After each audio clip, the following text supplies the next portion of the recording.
Agency Traffic Safety Academy. I'm Anthony Chamont from Tyndale Oliver. Just showing you real quick, as I always do, everyone that is here received this email from GoToWebinar, giving you the link where you are able to log into the webinar. There's a few other important pieces of information on that email besides the link. You have Dennis Falloon's email. He's our Safety Academy coordinator. If you have any questions or issues with the webinars, any questions about topics or whatever may be. If you have any technical issues with the actual presentation, downloading it, email me. My email is here, anthonychamont@tyndaleoliver.com. A little bit further down, there is the link to the Tampa Bay Traffic Safety Academy. I'll click on that, show you what it looks like. This is the web page that has information about upcoming webinars. And as of this morning, we received some notices that the webinar, I believe on the 29th, is going to be changing. So this will be updating. I believe Dennis will cover that in his intro. But here is the location where the webinars are posted. All of the 2017 presentations and recordings are posted here, as well as past webinars. It is also the location further down where the PDH request form is for professional engineers that are seeking to get credits for these for their continuing education. So important links there. I always like to answer that question before it gets asked in the chat. With that, I'll hand it over to Dennis for the introduction, and he'll let you guys know about the upcoming topics. Dennis, make presenter.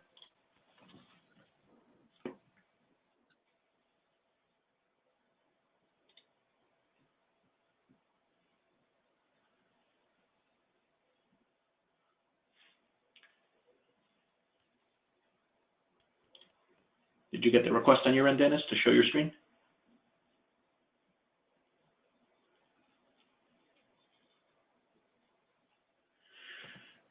Uh-oh, did we lose Dennis? I don't have his presentation over here as a backup. I should probably do that.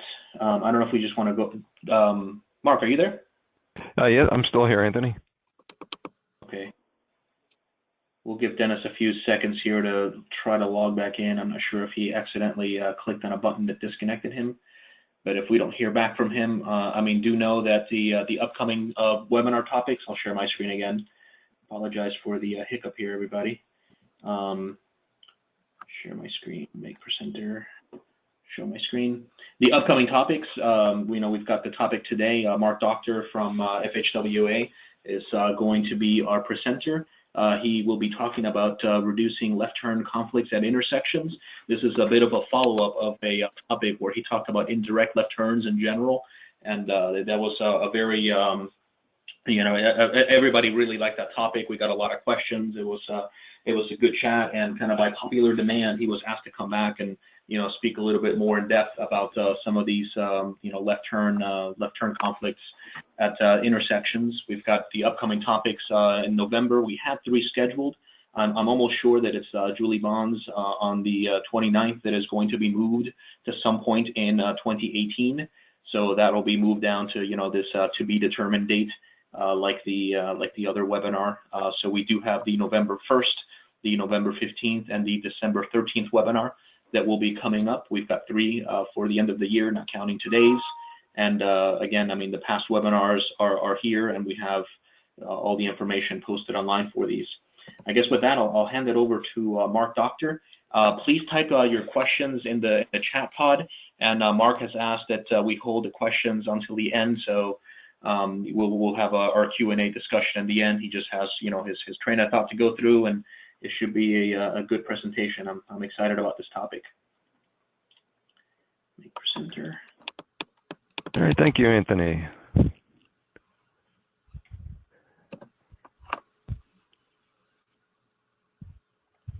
And we are, I believe, switched over. Is that correct, Anthony? Yes, I see your presentation, and you're in full screen mode. You're good. All right, thank you very much. All right, and as Anthony mentioned, please type in questions in the chat pod. We hope to have plenty of time at the end for Q&A. So what I'd like to talk about today is what we're calling reduced left turn conflict intersections. And this is part of our Federal Highway Administration's new list of proven safety countermeasures. So these are intersections that are very encouraging, very promising from a safety standpoint. Again, my name is Mark Doctor. I'm with the Federal Highway Administration's Office of Technical Services, and I'm physically out of Atlanta, Georgia. And I think we all know what the common problems are with intersections. We have too much traffic, a lot of congestion. We have too many crashes. The need to provide or design intersections for all of the modes, not just vehicles, but pedestrians, bicyclists, transit users. Not enough funding. That's always a problem. And even if we did have the money to build projects, we're often plagued with not having enough time or the impracticality of getting more right-of-way for certain improvements. And of course, we're always concerned about the impacts to the environment, the social impacts, and economic impacts.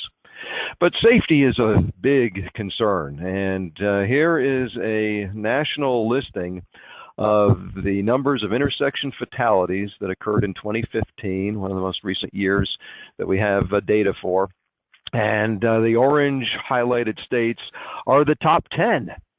And if you're a football fan, a college football fan, it's great to be in the top 10 and certainly great to be number one and national champions in football, but you don't want to be number one in intersection fatalities.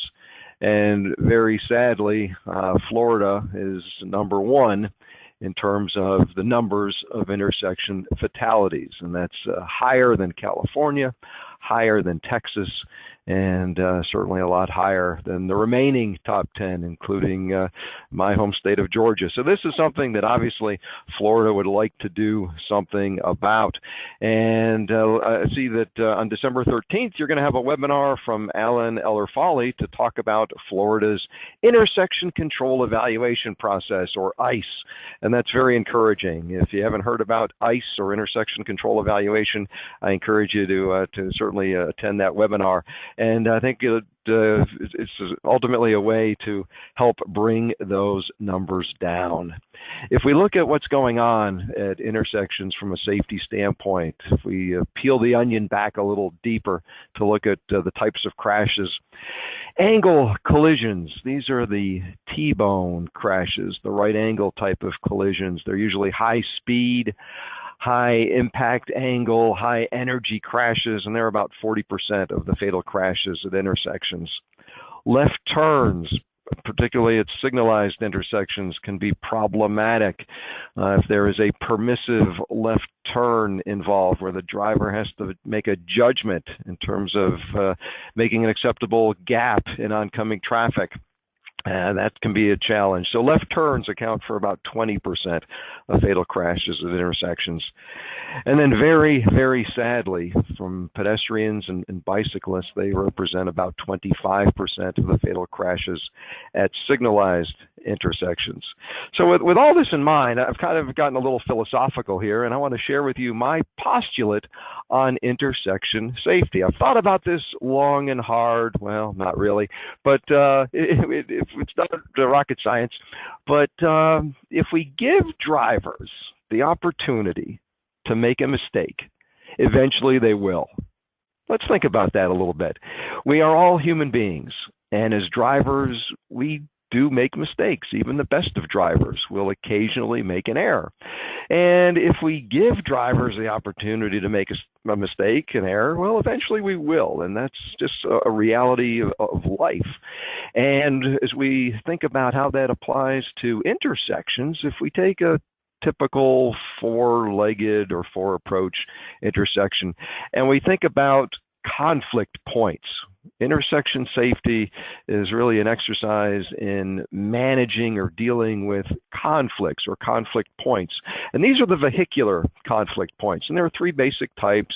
The merging and diverging are less severe than the crossing conflicts. Those would be a higher angle of impact, higher energy crash, higher severity crash. And there are 16 crossing conflicts at a basic four four-legged, two or one lane in each direction intersection, and those are the problematic types of conflicts. If a driver makes a mistake, like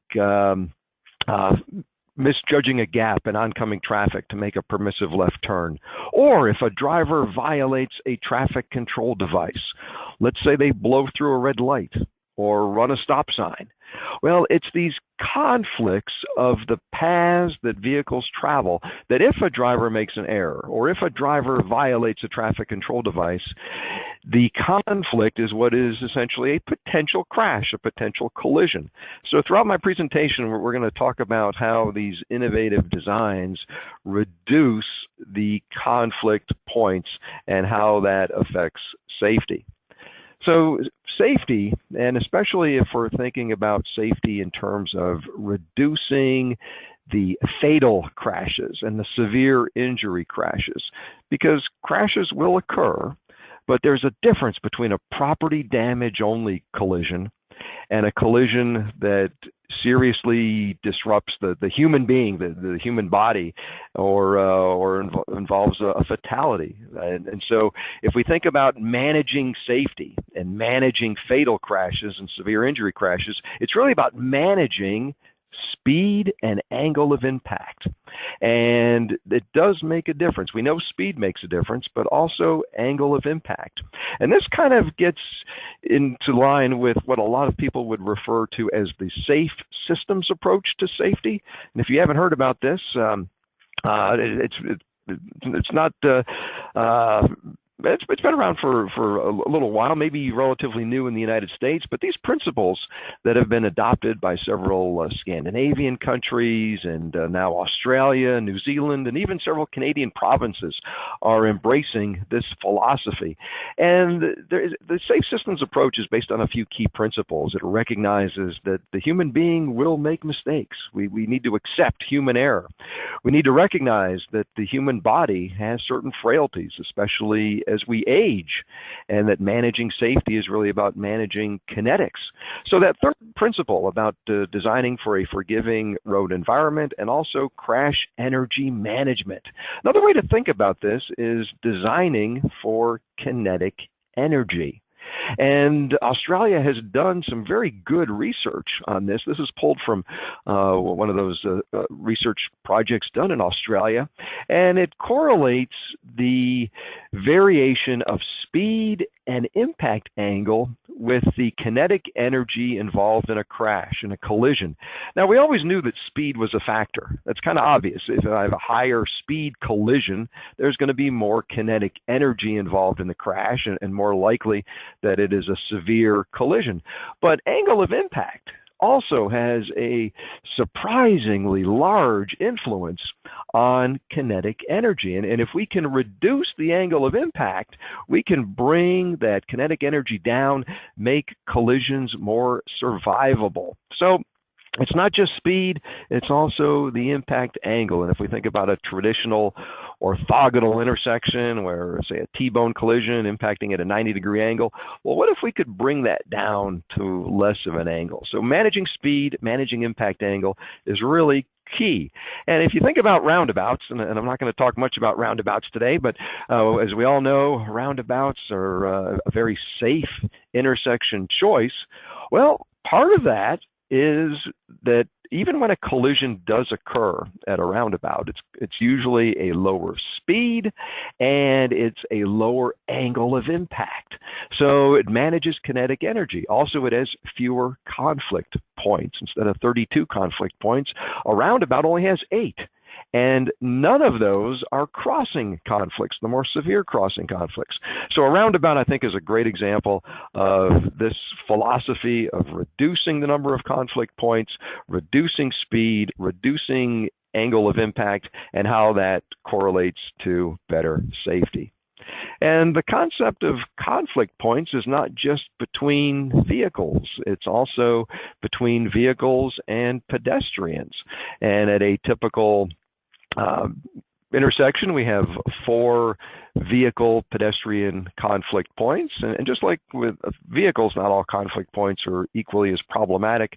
You could argue the same thing for the pedestrian vehicular conflict points, and some certain challenges, especially at signalized intersections, the conflicts involving right turn on red, and the permissive left turn. So if this driver is trying to make a permissive left turn, not a green arrow, but the green ball, and they're waiting for a gap in oncoming traffic, their attention is focused straight ahead.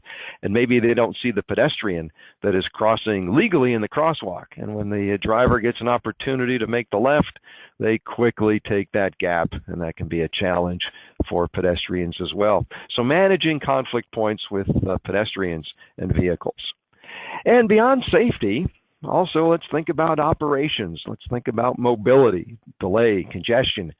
I love this picture. This is a monster of an arterial, 4 lanes in each direction. It's got plenty of turn lanes, but just look downstream and you see how many signals, basically a signal at every block. Well, if we have congestion problems here, is adding more lanes the answer? We already have 4 lanes in each direction. Maybe a few more would make a difference? No, of course not. It's all about the signals. The signals are really what would be the congestion or delay issue here. So that leads to my first mantra of the day. It's the signals, stupid. And I'm going to come back to that several times during the webinar. Remember, it's all about the signals when it comes to mobility and operations on busy arterial streets. And traditionally, we have made our intersections bigger and bigger, and it's not always good, especially for pedestrians. I feel sorry for this poor gentleman. He has to pack a lunch in order to cross the street. So bigger is not always better when it comes to intersections. But we live in Florida, right? We're the land of big intersections. This is one of my favorites. This is a good District 7 intersection, Pasco County.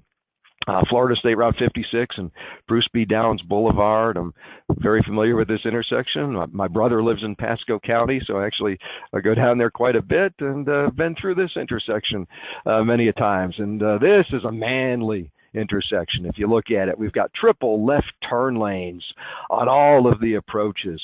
We've got triple through lanes. This is a big monster of an intersection. Right turn lanes, including dual right turn lanes there.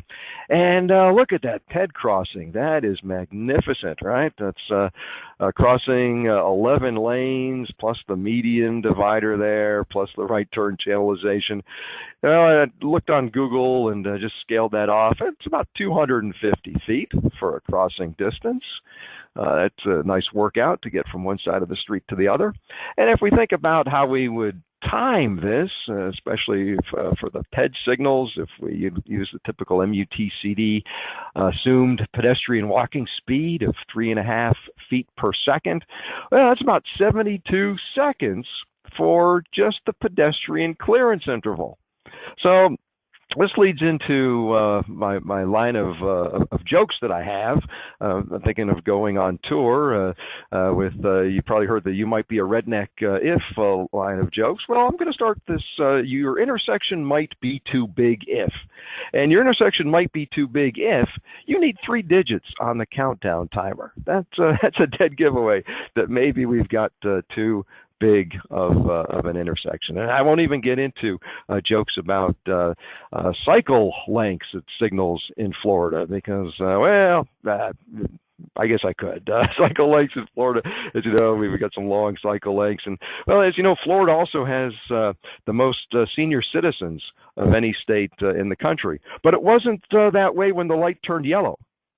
Okay, moving on. So let's talk about signals. Let's talk about signals. Just basic signal phasing 101. If we have a very simple, very basic signalized intersection, and in the first phase, we're letting the north-south traffic proceed, and then we stop them and let the east-west traffic proceed in the second phase. That's very basic operations. But at most intersections, especially as traffic volumes start to build, we add in a protected left turn phase, the green arrow. And anytime we add in more phases, well, that has a consequence in terms of operations. If we think about how a signal works, if we have a protected left turn phase for the major street, and then a yellow clearance interval, and then maybe a second of all red, and then the major street through movement, we give them green time, we give them a piece of the pie, and then we stop them or give them a yellow clearance interval and then maybe a little bit of all red, and then we get into the minor street and maybe a protected left turn phase from the minor street, yellow clearance interval, all red, and then the through movement from the minor street and a yellow clearance interval and all red. So typically we have those 4 intervals through our cycle, and it's those protected left turn movements. And anytime we add those phases, we are essentially stealing time away from the major street through movement. So if we can do something where we alter how those movements are made and get our signal operations down to the 2-phase operation, we have a tremendous benefit in terms of operational improvement, mobility.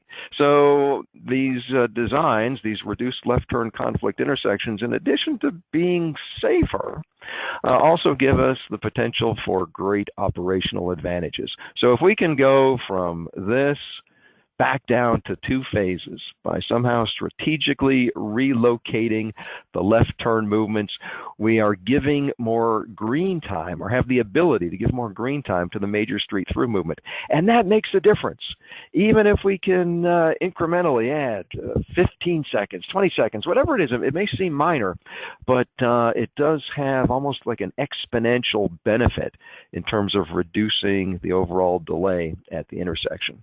So the mantra that I want you to remember for some of these innovative designs is that, well, it's not that left turns are bad, it's just that they can be problematic.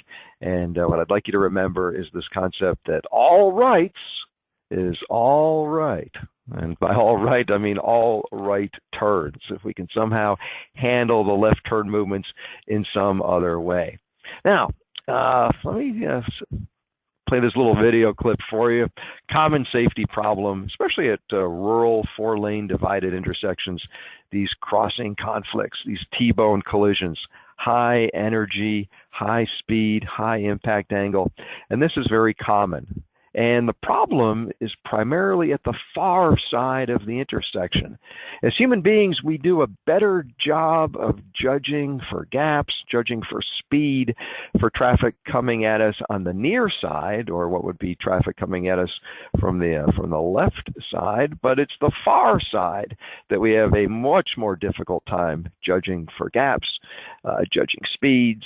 And so when we have these crossing maneuvers or the left turn maneuvers coming out of a minor street, a stop controlled minor street onto a uncontrolled major main line of a 4-lane or multi-lane divided highway, that far side right angle collision is a common problem. So a very promising solution to that problem is the restricted crossing U-turn intersection, or RCUT as it's commonly called, although it goes by other names as well, and that which we call an RCUT by any other name would be just as safe. So it goes by the name of a J-turn in some locations. Some agencies call them super streets. North Carolina uses that term quite a bit. Synchronized street, reduced conflict intersections. Minnesota DOT uses that terminology, and they're essentially the same type of intersection. So my proposal is that we do away with the names altogether, and we just refer to it as the intersection, formerly known as an RCUT, and just officially replace its name with the symbol that describes what the RCUT is all about. All right, so the restricted crossing U-turn. One of the great things about a webinar is I can't see your faces. So when I tell a bad joke, I can't see you cringing out there, but I know you are, and trust me, the jokes only get worse as we proceed. So the restricted crossing U-turn, which you may hear it referred to as the J-turn or reduced conflict intersection, it is an at-grade intersection. And the key feature are those directional medians. And those directional medians make the minor street traffic make a right turn out of the minor highway, but all movements from the major street are permitted. So, and that's important to remember. So from the major street, the major highway, traffic can make a right turn, traffic can make a left turn from the major onto the minor street, and of course, traffic can proceed straight through. The only difference is for traffic coming out of the minor street, the side streets. All traffic coming out of the side streets have to make a right turn. If they wanted to make a left turn or the crossing maneuver, they do so by making a right and then a downstream U-turn maneuver. So it's that center channelization that is the key feature. Now remember, all right is all right. So coming out of the minor street, no lefts, no crossing maneuvers. The vehicles that did or would want to make a left or the crossing maneuver, make the right turn, go downstream, utilize a U-turn bay, come back, and then either keep going straight to make what was the left turn movement or a right turn to make what would have been the crossing maneuver. So that is the concept behind the R-cut or the J-turn, and it totally eliminates that far side angle collision potential. It moves or relocates where the drivers have to make their decisions. It breaks up the decision points. Drivers only have to worry about one direction of traffic at a time. And yes, there is the maneuver now of making a lane change to get over into the U-turn bay, but trading conflicts, trading potential conflicts, it can be a good bargain. If we can eliminate the high severity crossing conflicts and swap those out with lower severity potential conflict points, it gives us tremendous safety benefits. So the R-cut, it comes in several varieties. We can have stop control conditions. We can even have yield control conditions theoretically. But most of the time in the rural setting, it would be stop control. And then under higher volume conditions, we can signalize both the left turns from the major street to the minor street, as well as signalizing the U-turn turnaround locations. Now, I know what you're thinking. We're adding signals. How can 3 signals possibly be better than just 1? Well, it is. And I'll explain that shortly. But for higher volume conditions, we can signalize those movements, and a lot of people would refer to that as the super street concept.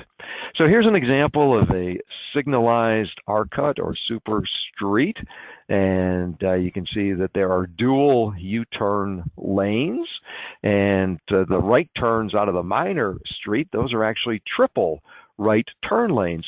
So these intersection types can actually process a good amount of traffic, a good amount of volume.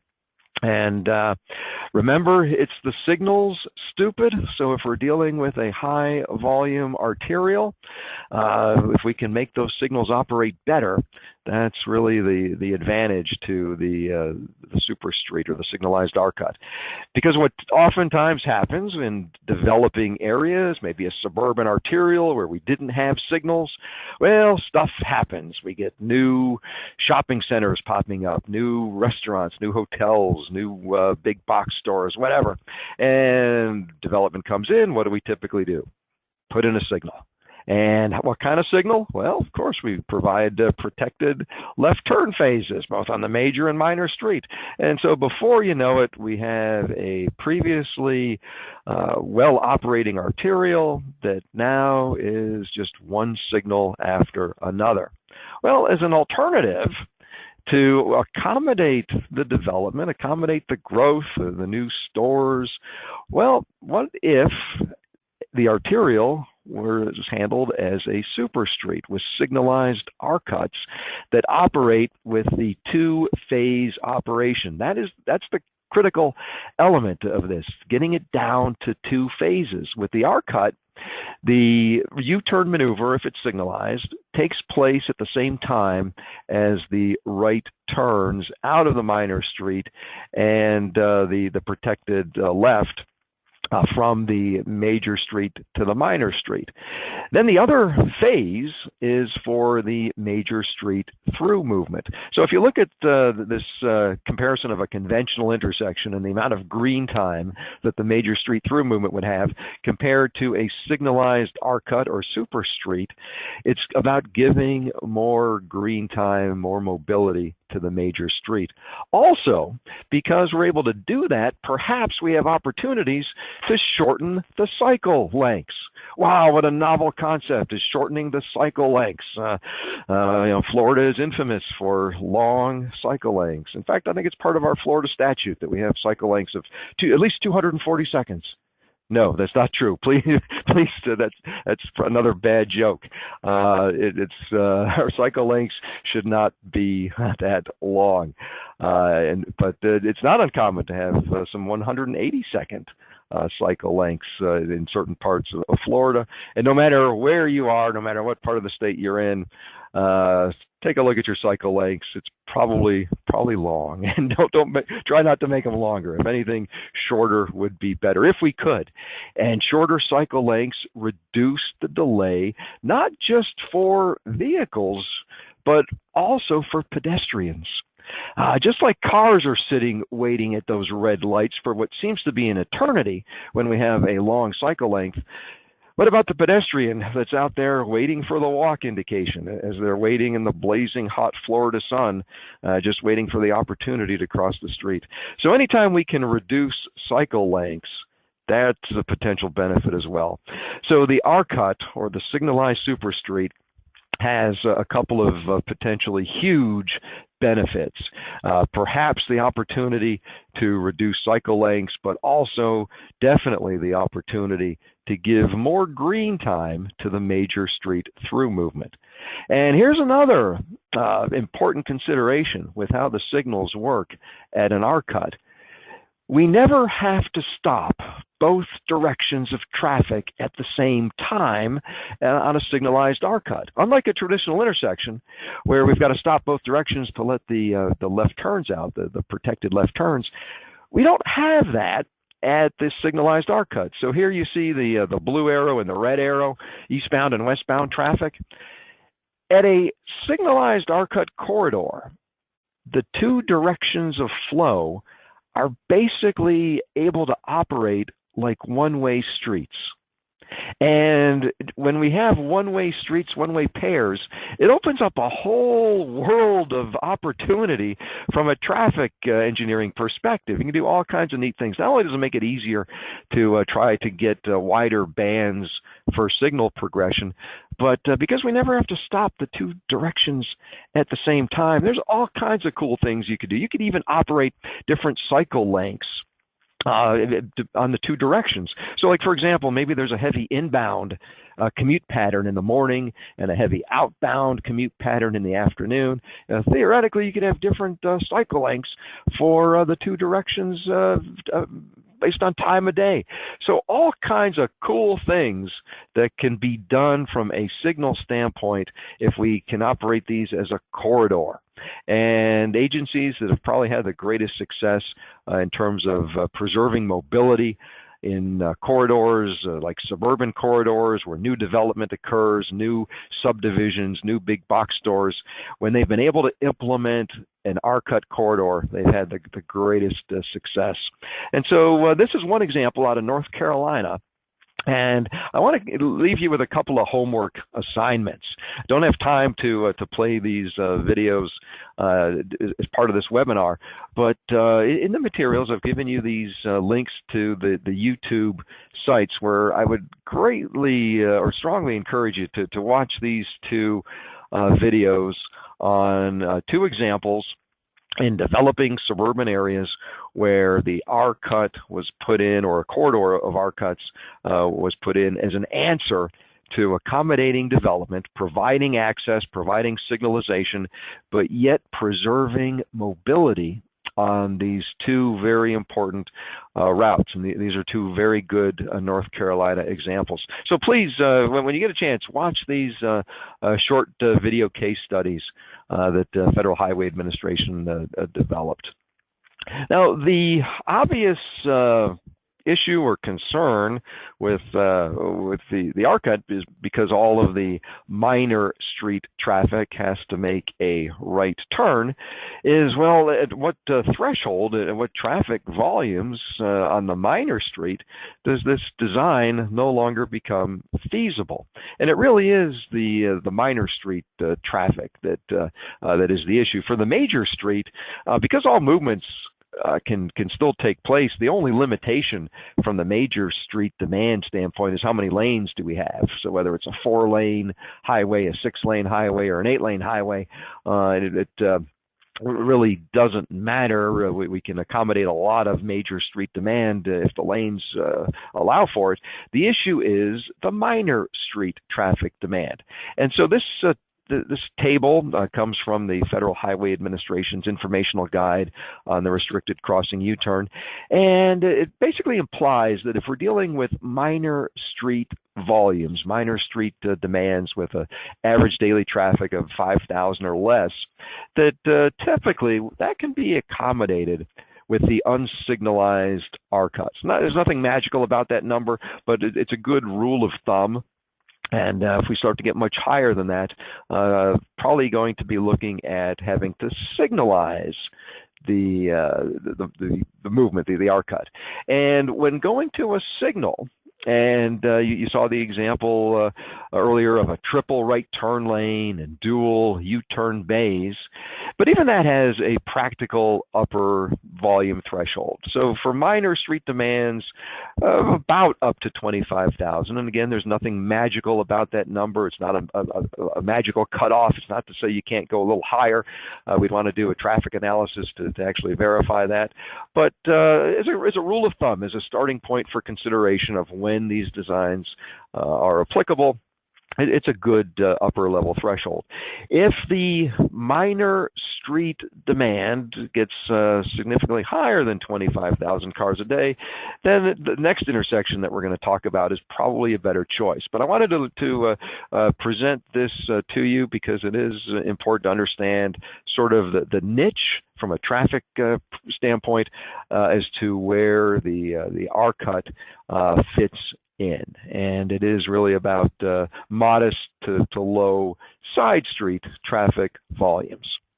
Now, the safety, the safety of the ARCUT, the J-turn, is really exciting. And part of it is coming back to looking at the conflict points. And we are dealing with typically at least a 4-lane divided highway. But even if we consider the lane changes that are being made coming out of the minor highway to get into the U-turn bay, if we look at the total conflict points, we still have fewer conflict points than a traditional intersection. And we only have 4 crossing conflicts, those more severe crossing conflicts. So number of conflict points way down. And also, if we think about the impact angle or that would be incurred, we can make improvements there. It's about managing the kinetic energy. And so the expected safety benefits are large, and the ARCUTs that have now been studied and the actual safety performance is really encouraging. North Carolina, having probably the largest sample of these types of intersections, recently completed a study looking at ARCUT intersections across the state within North Carolina, and an 88% reduction in fatal and severe injury crashes. That deserves a big wow. That is right up there, very comparable with roundabouts. So very impressive, and a 59% decrease in total crashes. So very, very impressive in terms of the safety performance that we've seen. Other states have done similar studies and have also had very, very impressive results. So ARCUTs are emerging as a very safe, very effective design. So what about pedestrians? What about the PEDs? And at a signalized R-cut, the pedestrian pathway at first is going to look a little awkward. If you look at that Z pattern, it may look a little unconventional, it may look a little scary even. But let's think about it. And a common question that comes up is, well, will it take longer for the pedestrian to cross the road? Well, like most things in life, the answer is it depends. It depends on where the pedestrian is going to, where they're starting from and where they're going to. If they're making the lateral crossings, like going from A to B or C to D, it may actually be a shorter distance to cross, and they may have more opportunities to cross if we're dealing with a shorter cycle length, or they may have more of a walk indication. So for some pedestrian journeys, it may be better. For some pedestrian journeys, like going from quadrant B to quadrant C, it could be shorter if the cycle length is reduced, but it is typically going to be a two-stage crossing. In other words, going from B to E into the center island, and then from E to C will typically be done in 2 stages. Perhaps a very fast pedestrian that's running across might be able to make it, but we don't assume that. Let's assume that most pedestrians are going to cross this as a 2-stage crossing and would be stored in the center there. So it may be longer, but could be shorter depending upon cycle lengths. But for A to D, going from quadrant A to quadrant D, that is most likely going to take longer for the pedestrian. So it depends. But this is a good example of a typical pedestrian Z-type crossing, taking the pedestrian out to the middle. Although, forgive the photo there, you don't see the truncated domes as required there for that PED crossing. But other than that, it looks like a good crossing. The pedestrian signal to get the PED out to the middle. And I know what you're thinking. You mean the pedestrian's got to stand up there in the middle of a busy 6-lane arterial? Well, yeah, it sounds bad. That sounds scary. It's one of those things that until you experience this as a pedestrian yourself, you may be skeptical, and that's good. Skeptical is good. But think about it like this. When the pedestrian is out in the middle and waiting for the next stage in their crossing, that occurs at the same time when those vehicles that want to make a left turn from the major street onto the minor street are stopped and queued up. So it's not really like being in the middle of high-speed traffic exposed. You're basically sandwiched between stopped cars, although you don't see a stopped car in the other direction there waiting to make the left. But it's almost like being buffered by those stopped vehicles wanting to make a left turn. So when those vehicles make the left turn, that is when the pedestrian gets the opportunity to cross out into the center or continue crossing onto the other side. So the pedestrian Z crossing, I know it looks unusual, I know it looks awkward, but it's one of those things that when you experience it yourself as a pedestrian, it becomes a lot less scary and a lot less intimidating. Plus, we have greatly reduced the conflict points between vehicles and pedestrians. The conflict with the left turning traffic is basically taken away as the PEDs are getting out into the center island there. So we have fewer PED vehicle conflict points compared to a traditional intersection. So opportunities for benefits to pedestrians as well. And if we can do something like this, where we offset the minor street approaches and possibly provide a very typical pedestrian crossing where that median refuge can serve as a pedestrian refuge area. It's an opportunity to make things very typical or easy for pedestrians. So if it is a corridor that is being developed, so maybe the big box store hasn't been built yet, and they're getting a permit for their driveway, and the driveway doesn't exist yet. Well, maybe there's opportunities to do things like this and actually stagger the approaches, and because we never have to stop both directions at the same time. For the left turn movements, there's actually an advantage to the offset. Unlike a traditional intersection where a lot of times we try to line up those offset approaches, with the signalized arc cut, it's actually advantageous to maybe do something like this. Also, there is an opportunity for more pedestrian crossings, essentially mid-block pedestrian crossings. If we're signalizing the U-turn turnarounds, and in the lower example, depending upon the spacing of those U-turn turnarounds, it may be possible to have a reasonable extra pedestrian mid-block crossing that doesn't require any additional PED signal phasing or interference to traffic progression. But if the spacing was greater, we could do something where the other direction that does not stop could possibly be handled with a pedestrian hybrid beacon, perhaps, for the direction that does not stop. So there are opportunities to actually put in more pedestrian crossing opportunities in this busy arterial setting. So opportunities exist. Same thing with a three-legged arc cut. The arc cut intersection doesn't have to be a four-leg, just like the offset opportunities. Same thing with a three-leg, and the potential for a second pedestrian crossing mid-block. Now, for bicyclists, well, bicyclists always have options, and of course a bicyclist can always be treated like a vehicle. But I think everyone would agree that asking the bicyclist to go all the way down to the U-turn bay and turn around, probably not a desirable thing. The bicyclist, of course, depending upon the local laws, whether they're permitted on the sidewalk, well, they can walk their bike on the sidewalk, but riding on the sidewalk, that varies jurisdiction by jurisdiction. But another option is something that North Carolina has looked at here, and that is providing a separate U-turn bay concept for bicyclists. So not having to go all the way down to make the U-turn.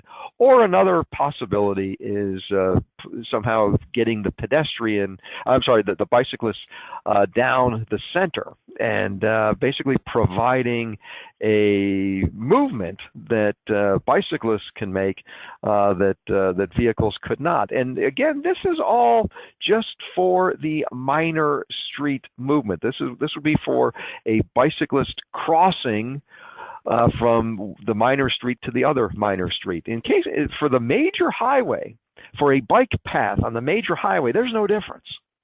This is only an issue or a difference for the bike path coming from the minor street. That's an important thing to remember. So here's an example, a North Carolina example, where they did provide basically a cut through. This is an unsignalized location. So this is not a signalized arc cut. This is unsignalized, more of a rural type application. But it provides that cut through, that path intended for a cyclist to be able to go from one side to the other. And from the cyclist perspective, they're crossing one direction of traffic at a time on this rural divided highway. Now, another issue that sometimes comes up is emergency vehicle cut-through access. And just like you saw that cyclist with a cut-through access, well, there's a cut-through access at this location for emergency vehicles. In this particular location, there's a fire hall on one side of the major highway, subdivisions on the other, and so in coordination with the fire department, this was put in. This is not typical. You don't find these at most arc cuts, but at just a handful of locations, and of course it's signed for emergency vehicles only. Probably a better option, rather than have that cut through, is something like this. It may be hard to see from the picture, but the curbing of the channelization here makes a subtle transition to a mountable curb in the middle there, so that at a slow speed, whether it's an ambulance, a police vehicle, or even a fire truck, could ride over that center channelization. Don't want to advertise that it's mountable, but in the case of slow-moving emergency vehicles, they would have that ability. So another option of how to possibly get an emergency vehicle from one side to the other and not have to go make the U-turn maneuver. Now, what about trucks? Well, these designs can accommodate large vehicles. And here you see an example of a truck making the U-turn maneuver, and you see them utilizing that bulb out or loon, L-O-O-N, as it's sometimes referred to on the other side there. So accommodating the needs of that swept path for a large truck to make the U-turn maneuver. It is possible to even accommodate two trucks side by side, depending upon the design vehicles and how large that bulb out or loon would be made. But it can certainly accommodate trucks and larger vehicles. The loon or the bulb out being the key at the U-turn locations. And one of the trade-offs is the size of the median that is available and the size of the loon or bulb out. Generally, if we have a wider median to play with, it allows the loon or the bulb out to be narrower. If we have a narrower median, it's probably going to necessitate a wider bulb out off on the right shoulder. So there's a trade-off there, but wider medians certainly help. Now, for that U-turn location, the bulb out or the loon can include some other things like an acceleration lane. So perhaps if we do have a lot of trucks, and rather than have that truck have to be slow in that rightmost lane, well, perhaps providing an acceleration lane before the truck has to make a lane change into the rightmost through lane. So that's a possibility, is an acceleration lane. Or another option is to just carry that acceleration lane all the way through to the intersection where it could become a right turn only lane. So here's an example where that has been done.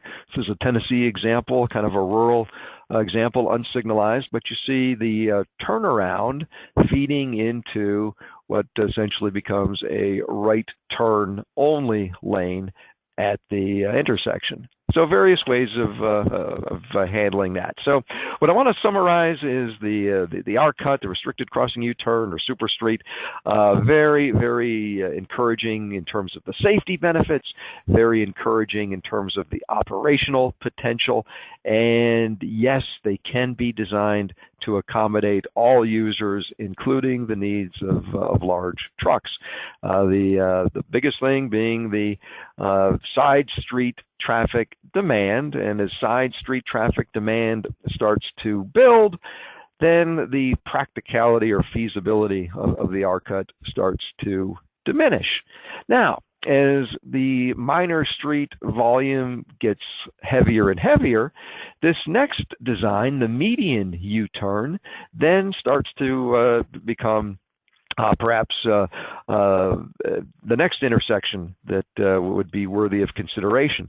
So the median U-turn, it also has several names. You may hear it referred to as the Michigan left, because in Michigan, parts of Michigan, especially in the Detroit suburb areas, they have a lot of arterials that handle left turns with these indirect movements. So the Michigan left, or more generically called the median U-turn. It is also an at-grade intersection, and it involves indirect left turns, also utilizing a U-turn movement. So no direct lefts at the main intersection. So traffic that wants to make that left turn movement from the major street to the minor street goes through the intersection and then utilizes a U-turn bay, a U-turn turnaround area downstream and then comes back to the main intersection to make a right turn. And then similarly, from the minor street, if traffic wants to make a left turn from the minor street to the major street, they would do so by making a right turn and then a U-turn and coming back. So from the minor street, it's very similar to the R-cut.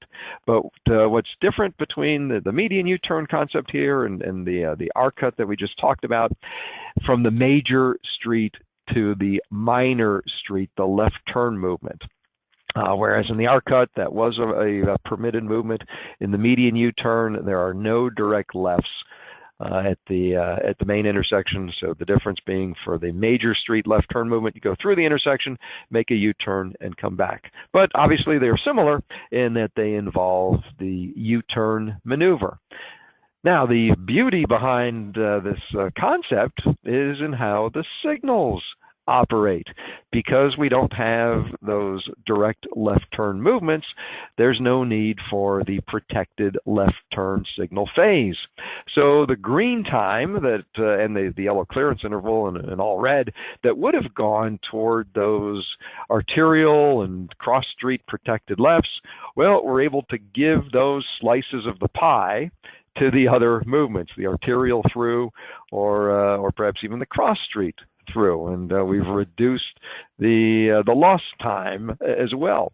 So it may be possible to even shorten the overall cycle length. In this illustration, you actually see a comparison of the same intersection, same traffic volumes, operating under a 150-second multi-phase cycle, and the same traffic being able to be accommodated with a two-phase operation under a shorter 90-second cycle length. So by removing those left turn phases and resulting in those fewer clearance intervals, less lost time, we could possibly even shorten the overall cycle length, contributing even more to the operational benefits at the intersection.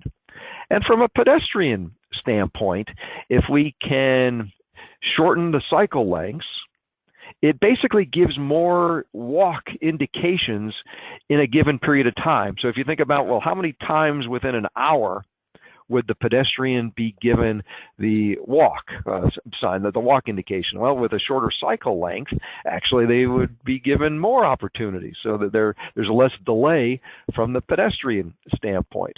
Also, because we've taken out those direct lefts, we've also reduced the conflicts with vehicles and pedestrians at these types of intersections. So that's the Michigan left.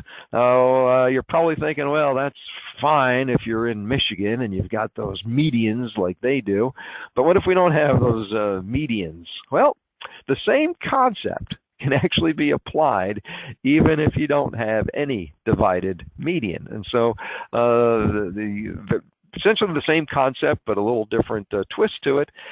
The through turn, and that terminology was, I believe, first coined by the Utah DOT, and it's essentially the same type of operation where at the main intersection, there are no direct lefts.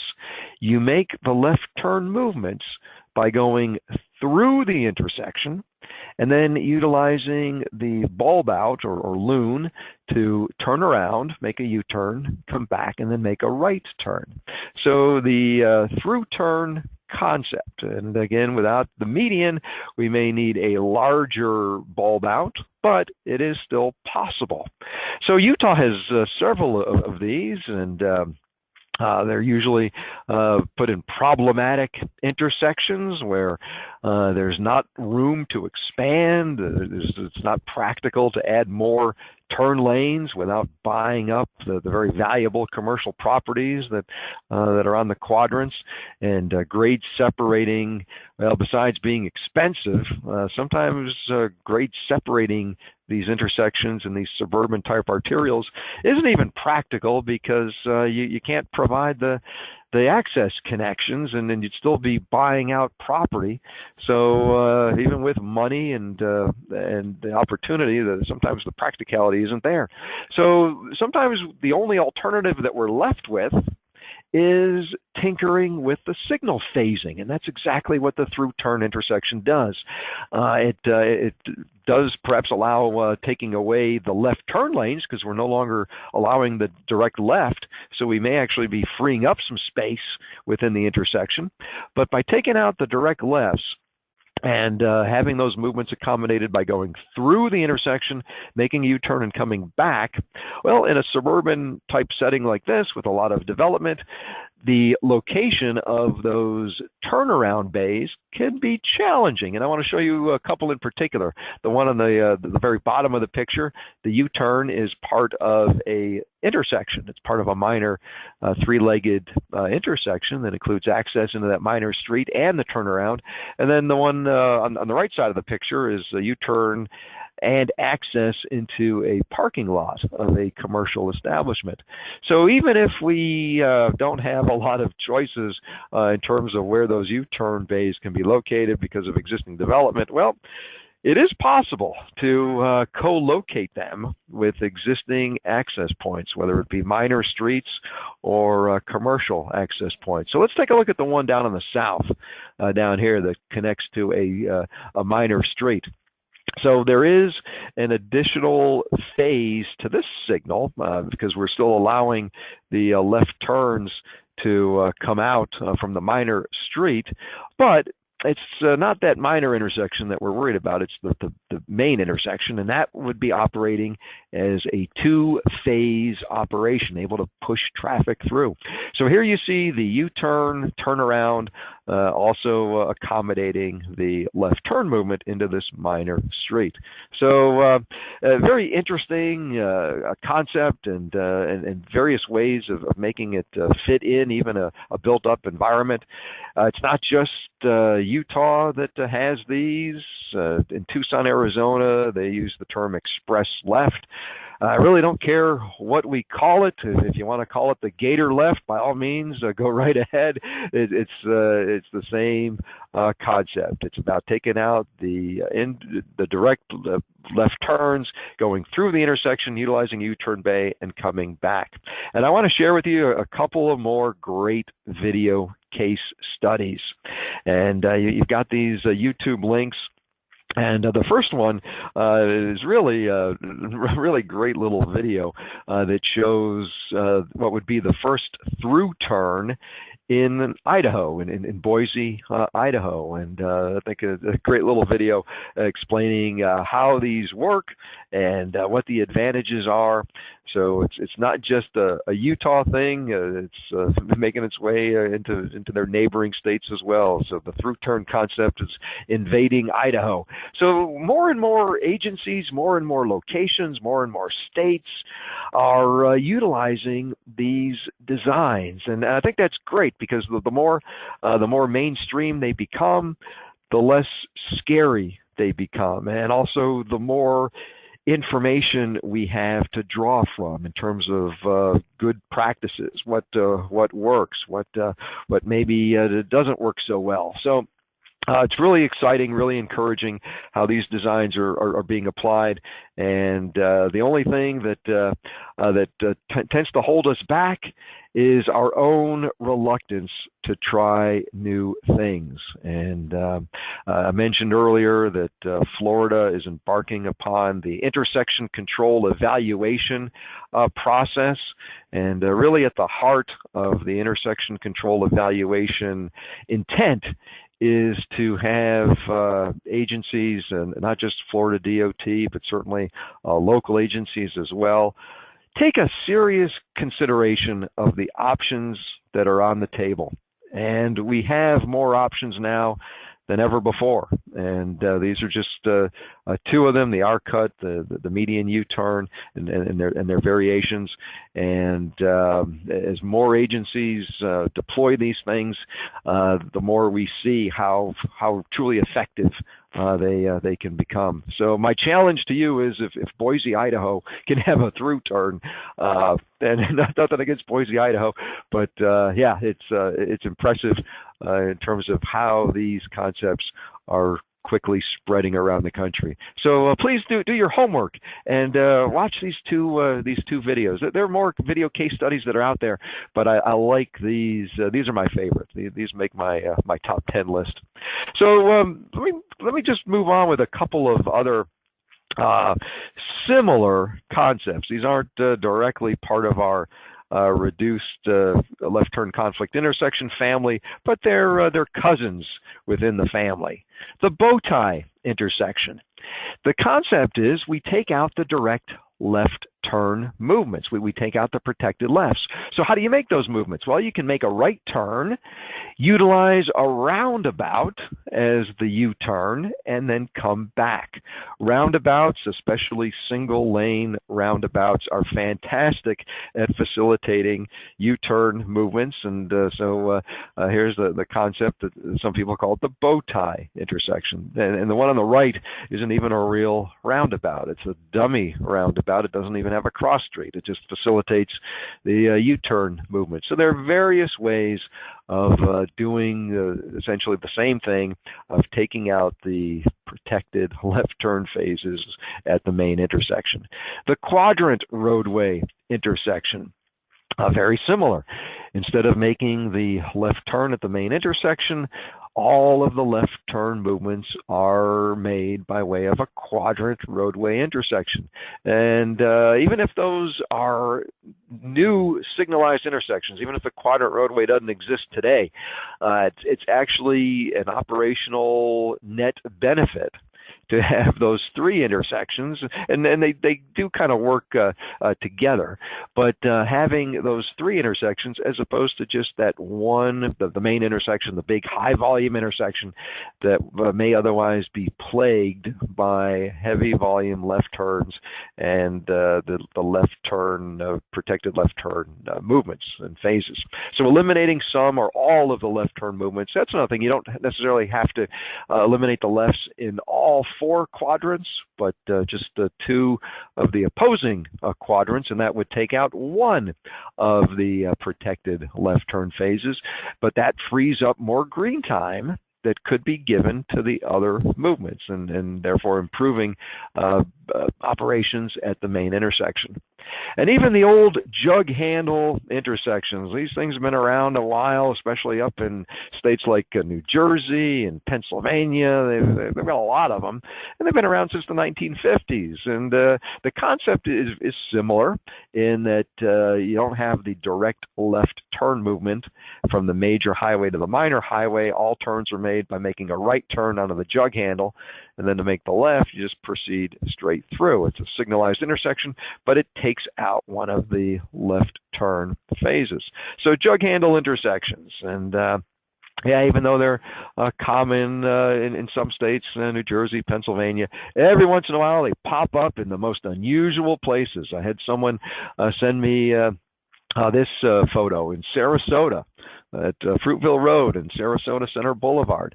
Technically, this is a type of jug handle. So instead of being able to make the direct left from Fruitville onto Sarasota Center, you utilize this somewhat of a jug handle, nice retention pond in the middle there, and the jug handle also serves that church off there on the right. But this is essentially a jug handle intersection, so you don't have to go to New Jersey to experience one of these. You can go to Sarasota. How much nicer is that, right? So that is basically a quick glimpse of the universe that we now have of innovative intersection designs, and it's not rocket science. It's really about managing the safety conflict points.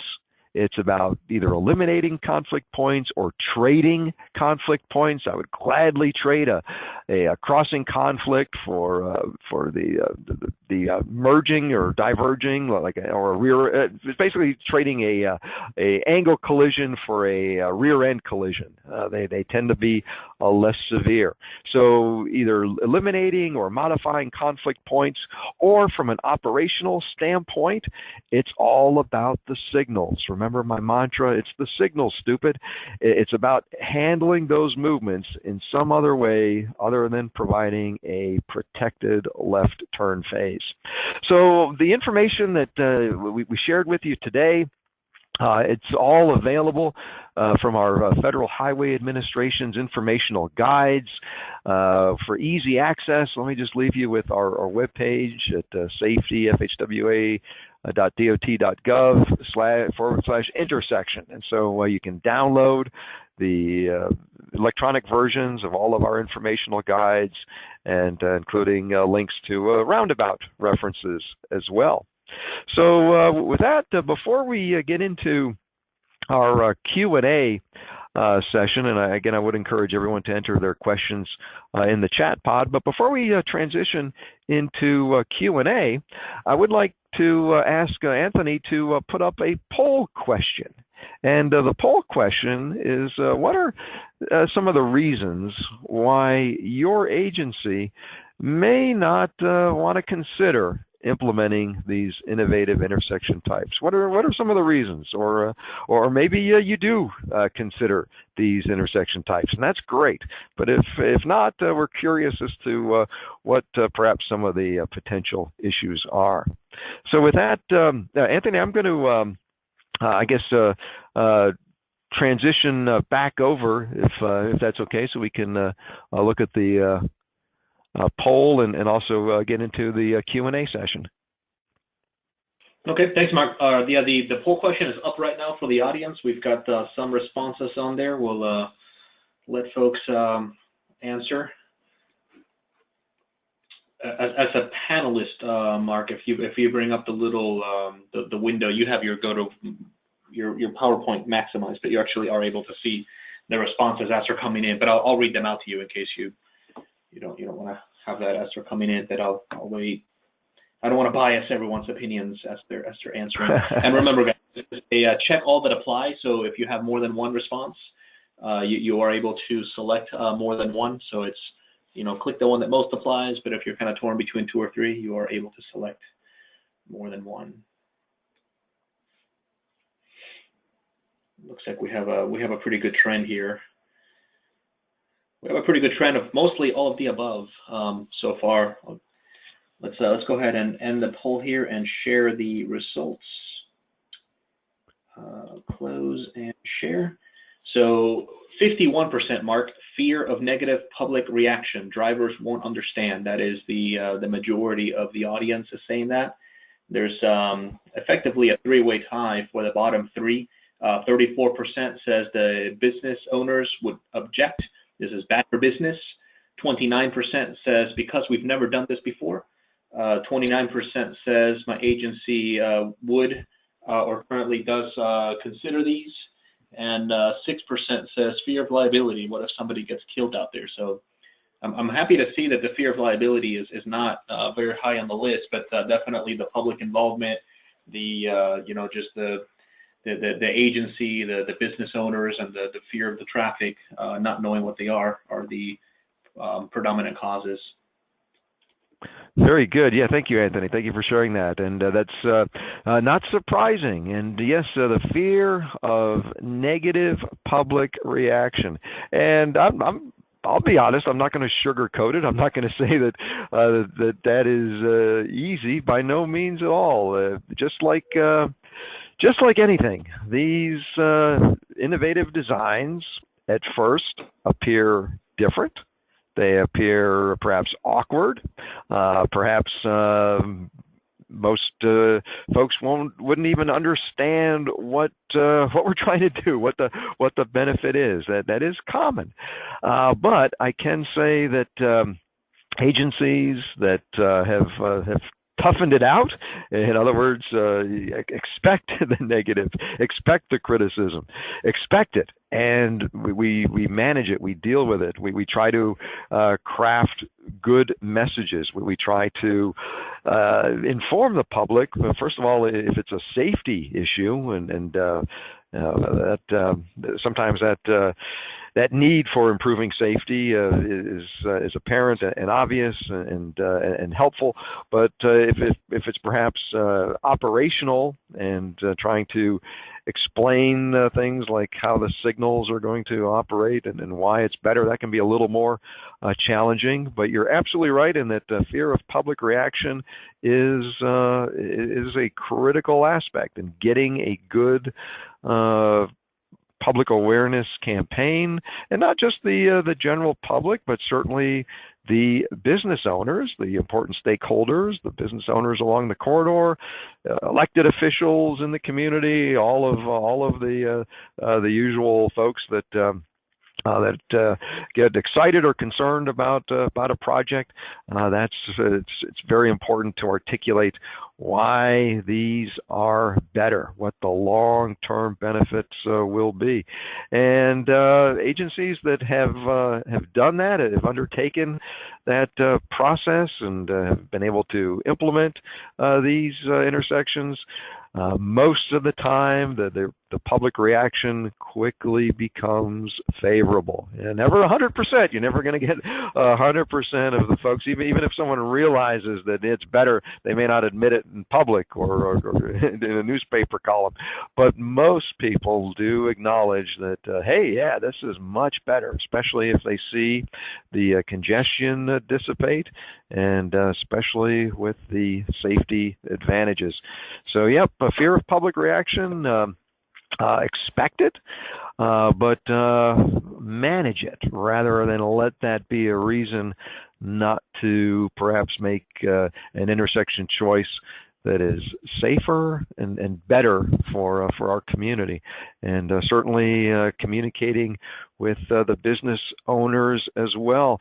I showed you that video clip of the Utah through turn, and one of the reasons why I'm encouraging you to watch that video is it highlights what the Utah DOT did to reach out to the businesses in the area and basically demonstrate how, without implementing some congestion relief type improvements to those intersections, how ultimately those businesses would suffer. And I think we all know that businesses certainly like being located along arterials that have a lot of traffic, but there's a downside when traffic becomes too congested and things become too problematic, and it actually chases people away if people don't feel comfortable stopping and going into those businesses for fear of well, how am I ever going to get back out again, or it's going to take me too long to go there.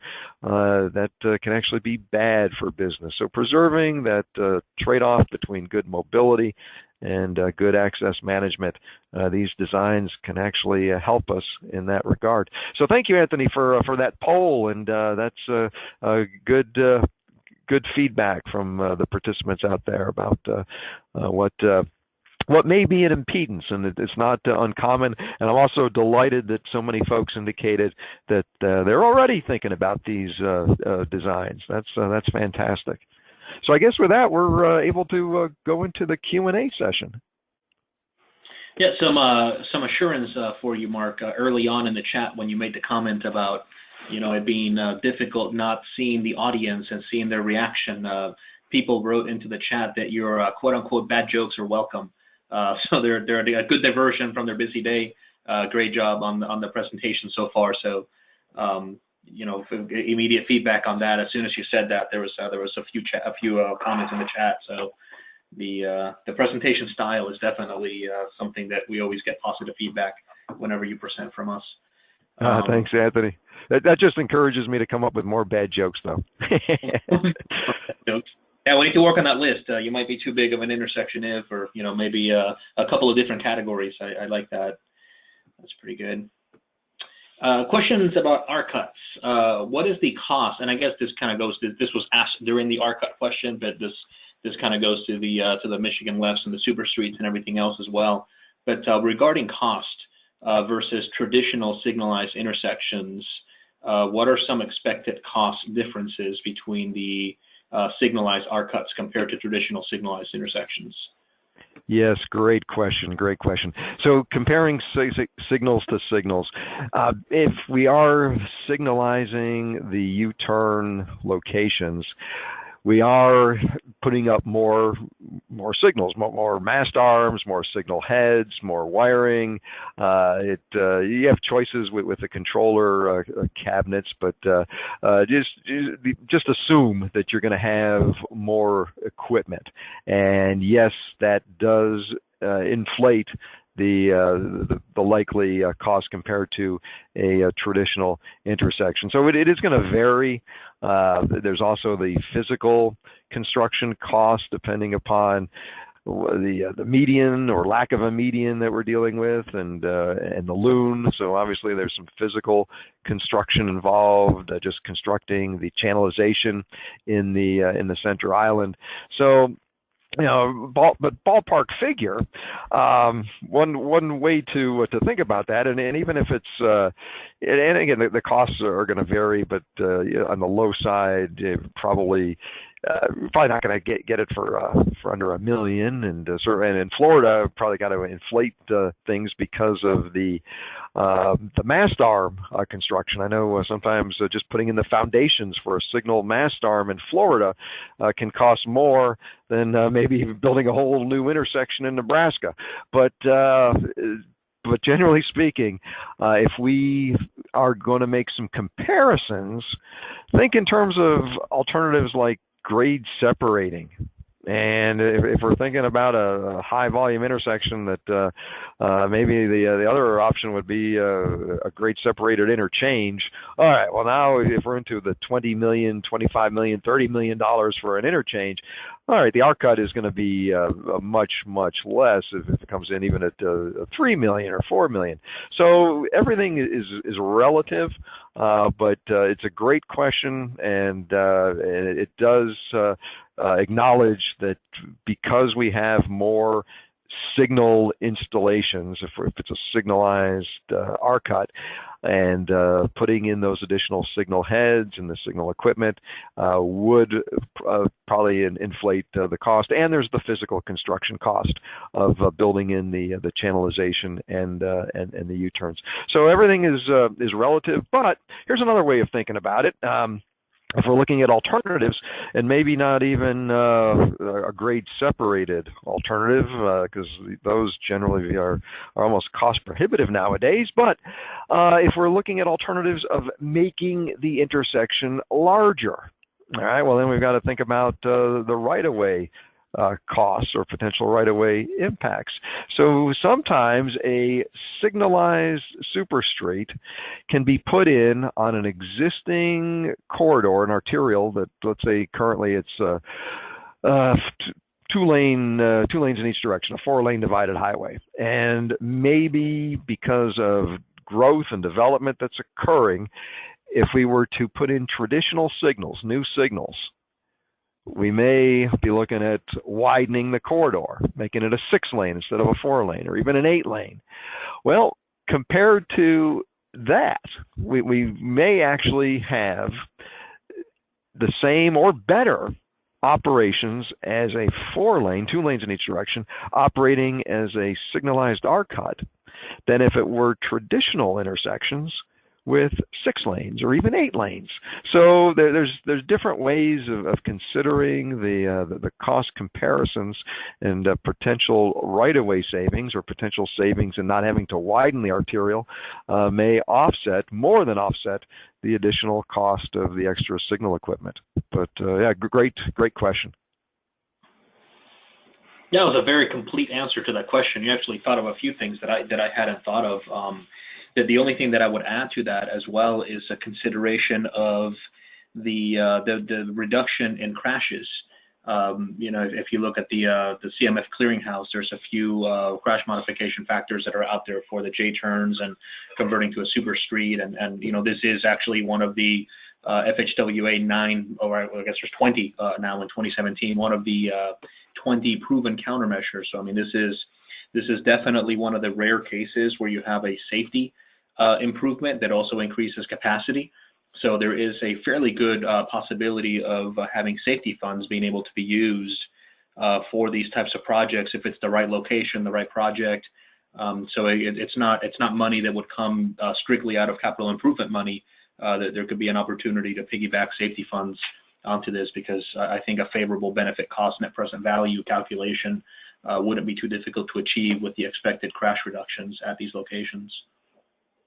That is a great point, Anthony. Thank you for bringing that out, because I'm guilty of it, and I think a lot of folks also, that we sometimes focus our attention on the capital costs, and when we're comparing alternatives, and we are now seeing where these other concepts may offer enormous safety benefits. And I know it can be a challenge sometimes to try to bring safety benefits, to quantify it, put a dollar amount on that, and bring it into the equation. But even though it may be challenging, it's still something we should be considering, we should be doing. And you're absolutely right in that the R cuts can give us a tremendous safety benefit, and should be something we think about when we're looking at benefit cost ratios of the options that we have. Yeah, great point, Anthony. Thanks. Another question here: do the signalized arc cuts increase rear-end crashes, which are the #1 crash type at signalized intersections? Well, at the main intersection, and if we're going to compare a signalized intersection to a signalized intersection, we may actually be reducing the need to stop on the main line, reducing the overall need to stop.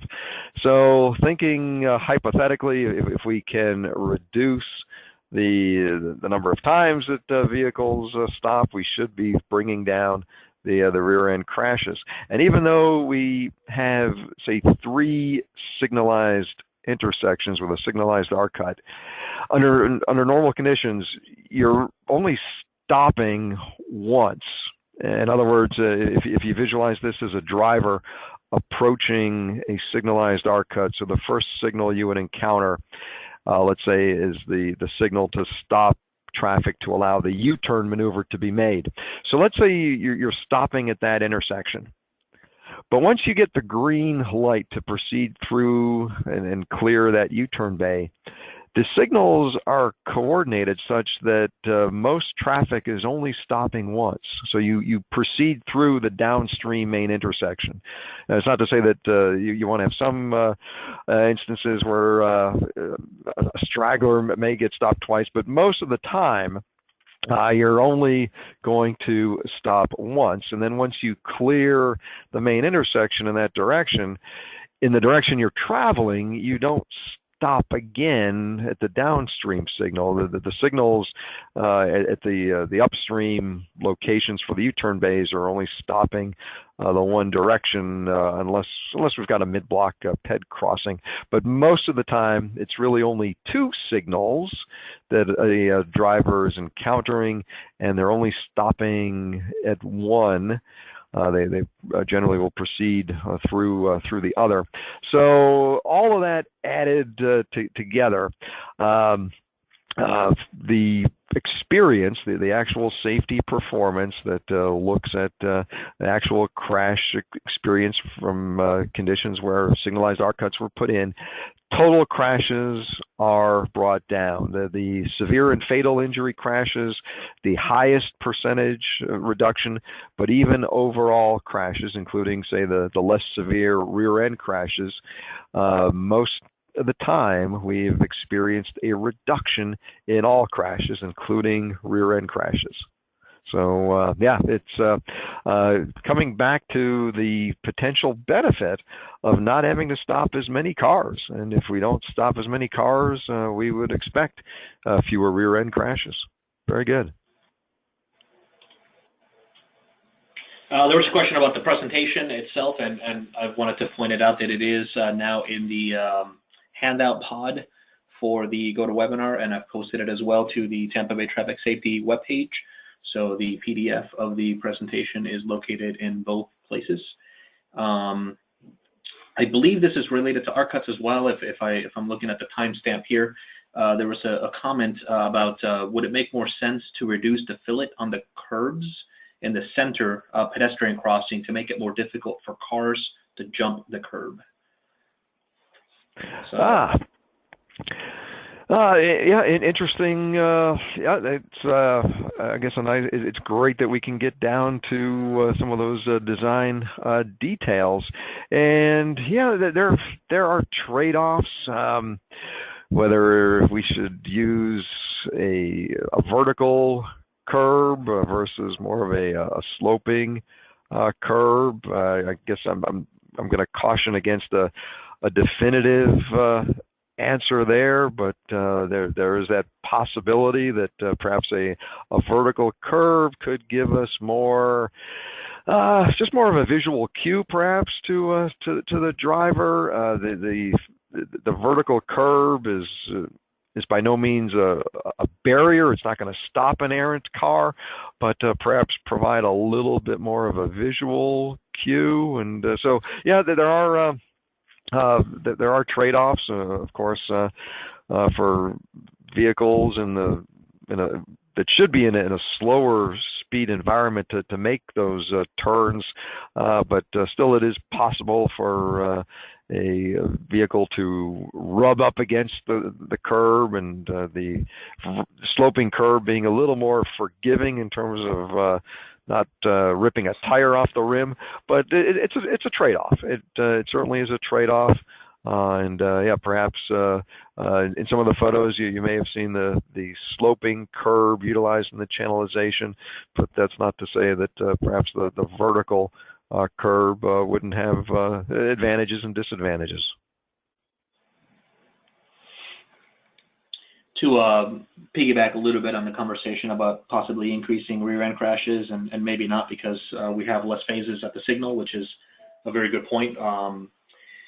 I was looking at the crash modification factor clearinghouse, trying to look at the sort of expected countermeasure reductions, and I'm not entirely sure about all the terms that we should be looking for in the CMF clearinghouse, whether you're searching for super street, R-cut, J-turn, Michigan left, but with the ones that I've been able to locate on there, I haven't seen any negative crash reduction factors, meaning that I'm not seeing any that actually indicate the crashes increase. So some empirical data at locations where these have been installed are showing reductions of all types of crashes. By comparison, if you look at the crash modification factor for signalizing an intersection, you do actually see negative crash reduction factors. You see a reduction of angle of left turns, but an increase in rear ends. So these types of intersections, at least according to my 30 seconds of research, are not showing increases in crashes at places that have done studies. Yeah, Anthony, that's absolutely correct. And just to kind of follow up on that, there's been variations in terms of the safety results. They're all generally very positive and encouraging. But in terms of the degree of crash reductions, there are variations, no doubt. But states that have done some good research into it include North Carolina and Missouri, and some other states that have looked at their experience, and the Federal Highway Administration recently looked specifically at signalized R-cut locations, because we've had some good data on the unsignalized, and very encouraging. But now also we've got some good research showing the safety benefits of the signalized R-cuts as well, and perhaps what we're lacking on the say the Utah through turn concept. There's good information about the Michigan left, the Michigan median U-turn, obviously for Michigan mostly, but looking at the other similar types of designs, and we're very hopeful that in the coming research projects that get funded and prioritized, that we will have some good information to kind of definitively show what agencies that are putting this in have kind of intuitively felt is that they're seeing great safety benefits from these other variations like the Utah through turn, but perhaps not as much published yet, and certainly not to the level where we would have perhaps a single crash modification factor that everyone would agree to. The UF graduates in the audience give a thumbs up to the Gator left idea. I love it. That's great. Yeah, we better jump on it before it becomes a Seminole left, right? Yeah. What is the minimum median width required for the median U-turn intersection? Excellent. Not to give a smart aleck answer, but essentially zero. The trade-off being if we have a median to work with, that allows for a truck, it allows the bulb out or the loon on the other side to be narrower. But if you look back to some of those photos on the Utah through turn, where essentially these are put in on undivided arterials, so it's basically just a left turn lane or left turn / U-turn lane, and there's really no median, no physical median, but it generally requires that the bulb out or the loon, the turnaround, be wider and sufficiently wide to accommodate whatever the design vehicle is. So in a rural setting, if we're designing for trucks, larger trucks, that would be larger than perhaps in a more suburban setting where perhaps we're not designing for a large truck to make that turnaround. But to answer the fundamental question of how wide does the median have to be, you don't need a median. So really zero, as long as we can get the left turn lane or U-turn lane in. It is possible to compensate with a wider loon or bulb out. Yeah, that question was perhaps asked prior to you getting to the loon bulb out U-turn section, but I wanted to just sort of re-emphasize it because in my mind, right away is kind of one of the constraints in a very urban environment. Installing these would be a little bit challenging, so just kind of wanted you to reiterate that point. Thank you.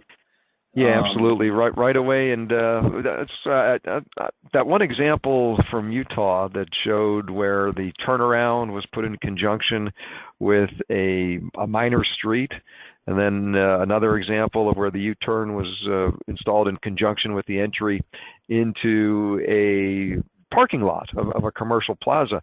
I want to just talk about that a little bit more. Obviously, that is not as desirable as if it was a standalone turnaround location. By introducing the entrance and exit out of the parking lot and the minor street, it does increase the conflicts, potential conflicts, but it shows that even in a built-up environment, a suburban-type built-up environment where you don't have a lot of options, it is possible to still do that and gain the operational benefit at the main intersection.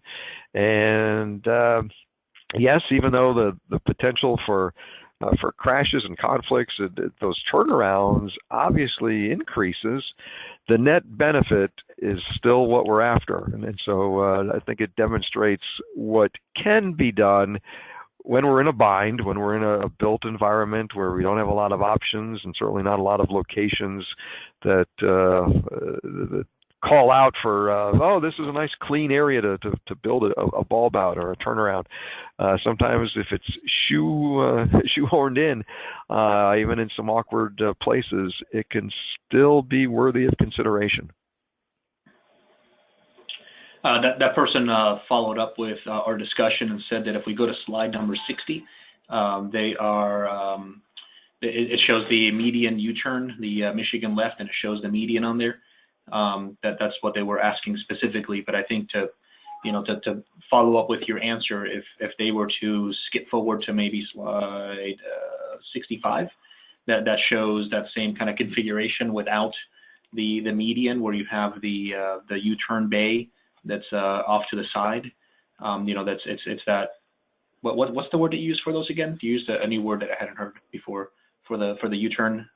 A loon, yeah, A loon. LOON, a loon. I like to call it a bump out or a bulb out, but Oh, yeah, bump out, bulb out, loon. It's basically just a an area to accommodate the swept path of a larger vehicle, and just some insights. One of the trends that I've kind of noticed is that a lot of times agencies are building these bulb outs and loons very conservatively, and by that I mean if we were to say have our design vehicle and let's say a truck, a WB62, WB67, whatever, and we go to the turning templates like whether it's out of our AASHTO Green Book or software that's out there, the auto turn, and those things are based upon the turning templates from AASHTO. That those are intended to be conservative. They're intended to accommodate the needs of the vast majority of drivers operating their vehicles, and the reality is that most drivers in vehicles of those sizes can execute a turn and a U-turn within a radius that is less than that design dimension. So I'm not saying that there's anything wrong with being conservative, but it's important for us as designers to understand that we are being conservative and to understand and acknowledge that most drivers, most in their vehicles, will be able to execute turns in less of a radius than what we're designing for. So when we're developing these loons or these bulb outs, there is a risk to making them too large, and sometimes too much space can be more problematic than I hate to use the term not enough space, because our perspective on what is not enough should be considerate of the fact that sometimes when we are over designing, when we are conservative in trying to figure out the turning needs of a truck, if it's always pushing us to making a bigger bulb out, a bigger bump out, that there can be negative consequences of having that thing be too big. So I just want to point that out, that it's not. I would advocate not just designing these things based upon our traditional turning templates, use that as a starting point, but then kind of balance that with recognition of the context that we're in, perhaps the slow speed that the trucks would be making that U-turn maneuver, and perhaps also the benefit of staying within a smaller footprint. So good question, but there's no easy answer to that one. It's more complicated than just laying out the turning radii. If you were to give an agency advice that was planning on installing, say 3 of these over the next 5 years or whatever, where they're just kind of, this is not one of my questions, that there's no more questions in the chat at the moment, but if people have more questions, please type them into the chat and we'll continue to address them. Would you recommend doing these as standalone sort of isolated projects, or would a corridor improvement approach be better, where you would just pick 3 major intersections in different areas of town, or from a public, sort of acceptance, if these are new to the area, would you pick 3 major intersections along the same corridor and do them, in that way, so that you have just, all the benefits of the one intersection concentrated in an area? Yeah, excellent point.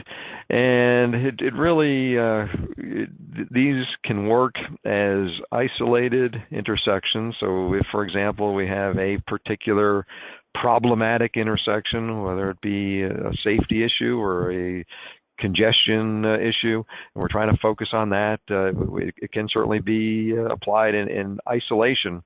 But the application along a corridor, and we can also mix and match these types of designs. It's really about keeping the corridor functioning as a series of two-phase signals. And the best way to do that, or the best time to do that, is early on in the planning stages, before the congestion has occurred. So as development is taking place, in other words, when that new shopping mall is coming in, when that new shopping plaza or big box store is coming in, and they're permitting for the driveway or for the intersection, that is really the time when we have the most opportunity to think ahead, to try to keep the corridor as a series of two-phase signals. And one of the video case studies that I'm recommending people watch as homework is a North Carolina example where they did just that. And the person from North Carolina DOT describes how they were able to keep that existing 4-lane highway, so 2 lanes in each direction, keep that 4-lane highway and accommodate all of the development, all the rapid development that was occurring in that area with two-phase signals, and not have to widen the roadway, not have to invest money to make that 4-lane highway a 6-lane highway or an 8-lane highway. And that is amazing, and that is powerful, and that is a huge, not just cost savings, but if we think in terms of sustainability, if we think in terms of reducing impacts, not having as much paved surface, all of these benefits just keep compounding on one another, and it just makes sense. And so if we can identify where the development is occurring, where we're going to be getting the demand for more signals, more intersections, more driveways, that is where we could probably have the greatest impact and declare a corridor to become a two-phase signal operation. It's kind of like access management. It's almost a blending of good access management with good signal operations, and keeping in mind how we can put the two together and allow a existing corridor to preserve its mobility, preserve the integrity of the mobility along that corridor without having to widen it, and yet accommodate the growth. And Florida and a lot of areas around the country where we have ever increasing development, the time to solve a problem is before it becomes a problem. So I guess that would be my advice, Anthony. And yes, these can be put in individual locations for sure, and usually it's done to tackle an existing problem, an existing challenge. But I think where we've got the greatest potential is before a intersection is even a problem, before it's even a signal, is to identify and preserve the corridor and allow it to be just a series of two-phase type signal operations.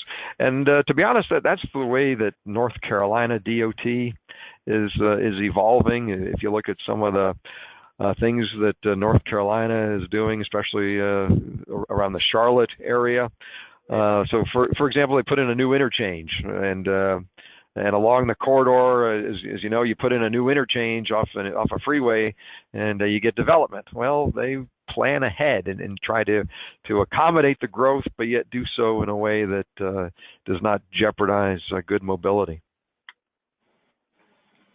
I think you've hit on some of the answer to this question, but could you kind of summarize maybe some do's and don'ts, or tips on identifying a good candidate? Like, what would make one location work better than another? Yeah. Interesting question.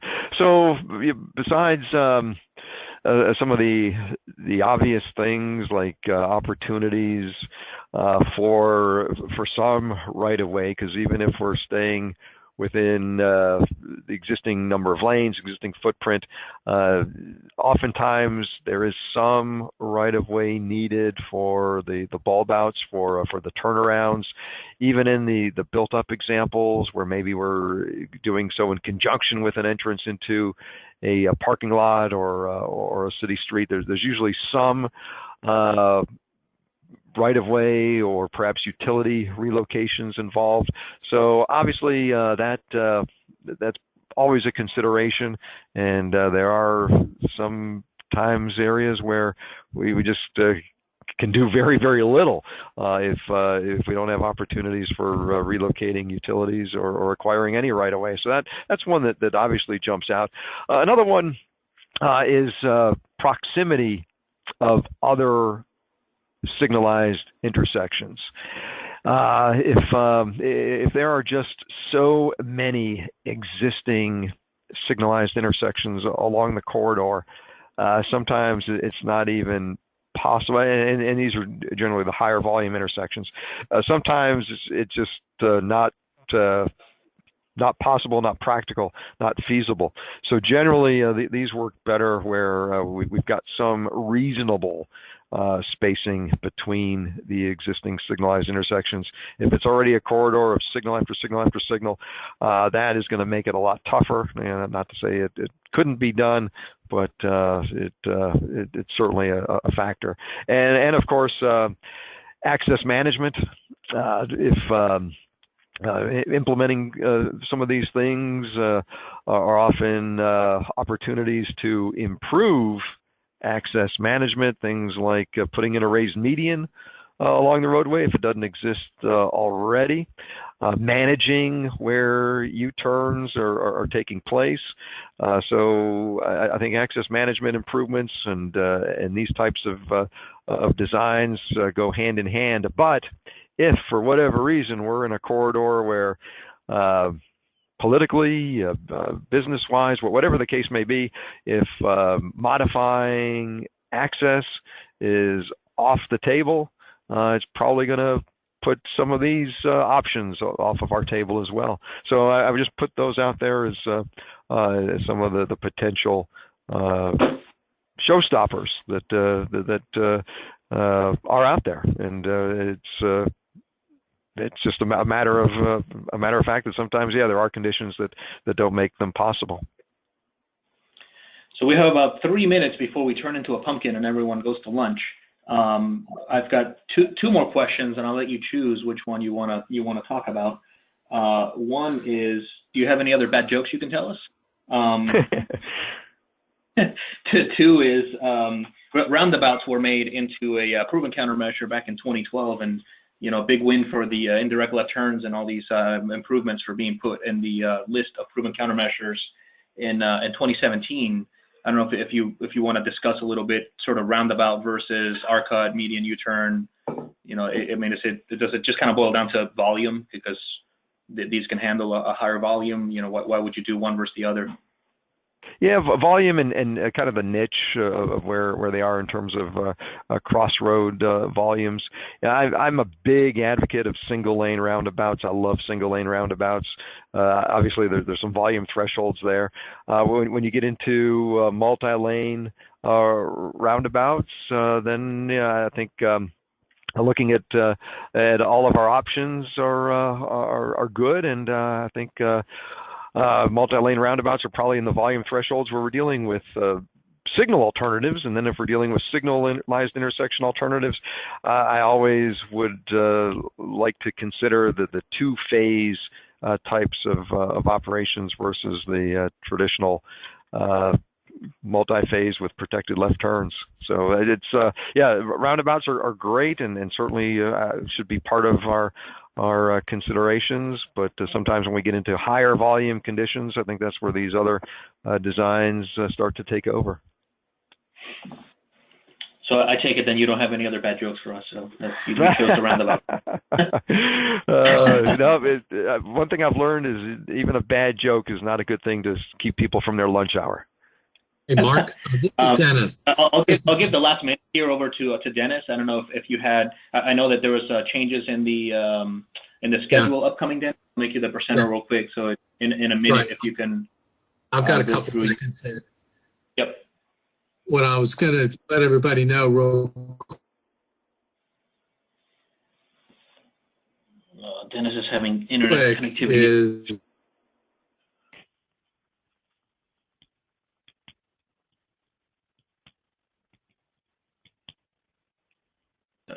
Are you there, Dennis? Yeah, Dennis just is having internet connectivity issues today. He must have, been upgraded by FiOS or something without him asking. So I guess with that, I'll go ahead and conclude the webinar.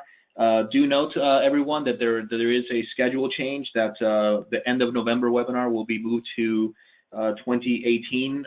Look for those changes in the upcoming emails that we send out prior to every webinar. We will update the information on there, and the information will also be posted on the website. So look for that. The presentation again is already on the website, and the recording will be up there probably later this afternoon. So thanks everyone for attending, and Mark, thank you so much for a great presentation. Good discussion here. This is always a topic that I'm very interested in. With that, I'll go ahead and end the recording, and we'll stay on the line for a second in case anything else comes up.